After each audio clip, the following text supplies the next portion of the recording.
অৰ্থাৎ local language নাজানিলে আমাৰ অসমৰ মহাবিদ্যালয় হওক চৰকাৰী কাৰ্যালয়তে হওক কোনেও চাকৰি কৰিব নোৱাৰে। সি যি কি নহওক এতিয়া আমি দুইটা নিয়ম কৰিছোঁ যে PRCও লাগিব আৰু লোকেল লেংগুৱেজো জানিব লাগিব। মই ভাবোঁ হেল্ল' নমস্কাৰ, কমৰেড কোলম্বাই লগতে কাৰ্ডম। কি খবৰ? মোৰ খবৰ ভালেই আছে। আপোনালোকৰ খবৰ নিশ্চয় জনাব নাপাহৰিব। তো ৰানিং কেনেকৈ চলিছে নিশ্চয় জনাব। বৰ্তমান হয়তো আপোনালোকে মোৰ বেকগ্ৰাউণ্ড দেখি গম পাইছে যেন আমাৰ ইয়াতো পানী বাঢ়িয়ে আছে। এবাৰ বাঢ়িছে এবাৰ কমিছে এনেকুৱা নিচিনা হৈছে। আৰু যিমান বৰ্তমান অসম পুলিচ লগতে ADR এনেকৈ বহুতেই প্ৰিপেৰেশ্যন কৰি আছে। বহুতৰ ডকুমেণ্টৰ ওপৰত কনফিউজ। আৰু যোৱাকালি এটা বম পেলাই দিলে আমাৰ অসমৰ মুখ্যমন্ত্ৰী বৰ্তমানৰ মামা। আৰু এতিয়া আকৌ তেওঁ বম এটা পেলাই দিছে। বমটো হৈছে আপোনালোকৰ যেন অসম পুলিচেই হওক লগতে যিমানখিনি অসমত যদি আপোনালোকে চাকৰি আহে তেতিয়া আপোনালোকে PRC থকাটো কম্পালচৰি।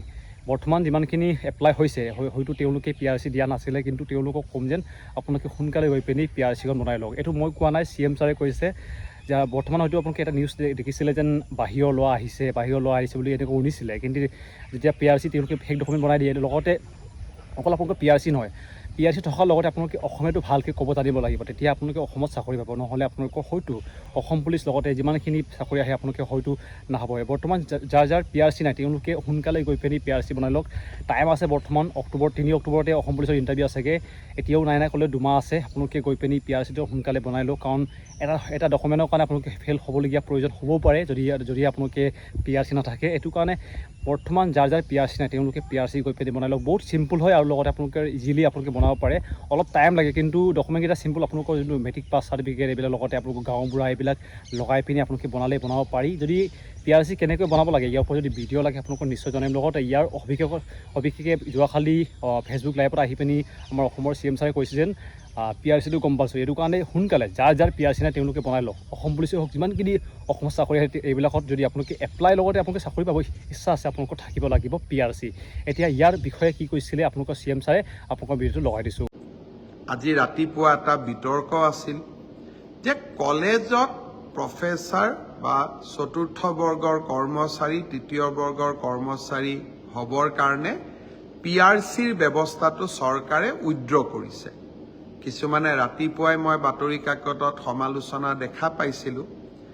মই শিক্ষামন্ত্ৰীক সুধিছিলোঁ যে আমাৰ PRCৰ ব্যৱস্থাটো প্ৰত্যাহাৰ কৰা হৈছে নেকি। শিক্ষামন্ত্ৰীয়ে মোক কৈছিল যে গুৱাহাটী উচ্চ ন্যায়ালয়ে PRCৰ ব্যৱস্থাটো আইনী ব্যৱস্থা বুলি নামানে কাৰণে এই ব্যৱস্থাটো প্ৰত্যাহাৰ কৰিছিলোঁ। কিন্তু তাৰ পৰিৱৰ্তে আমি এটা ডাঙৰ ছেফগাৰ্ড দিছিলোঁ যে অসমত যদি কোনোবাই চাকৰি কৰিব খোজে তেওঁ অসমীয়া, বড়ো বা বৰাক উপত্যকাত চাকৰি কৰিব খুজিলে বঙালী, হিন্দী ভাষা জানিব লাগিব। অৰ্থাৎ লোকেল লেংগুৱেজ নাজানিলে আমাৰ অসমৰ মহাবিদ্যালয় হওক চৰকাৰী কাৰ্যালয়তে হওক কোনেও চাকৰি কৰিব নোৱাৰে। অৰ্থাৎ আমি লোকেল লেংগুৱেজৰ ওপৰত ইমানেই গুৰুত্ব দিছিলোঁ যাতে বাহিৰৰ পৰা কোনেও আহি অসমত চাকৰি ল'ব নোৱাৰে। সি যি কি নহওক এতিয়া আমি দুইটা নিয়ম কৰিছোঁ যে PRCও লাগিব আৰু লোকেল লেংগুৱেজো জানিব লাগিব। মই ভাবোঁ যে অসমৰ প্ৰতিটো পোষ্ট প্ৰতিটো চাকৰি আমি অসমৰ স্থায়ী বাসিন্দা PRC ডক্টৰ মনমোহন সিঙৰো আছে, কিন্তু প্ৰকৃত স্থায়ী বাসিন্দাই যাতে চৰকাৰী চাকৰি পায়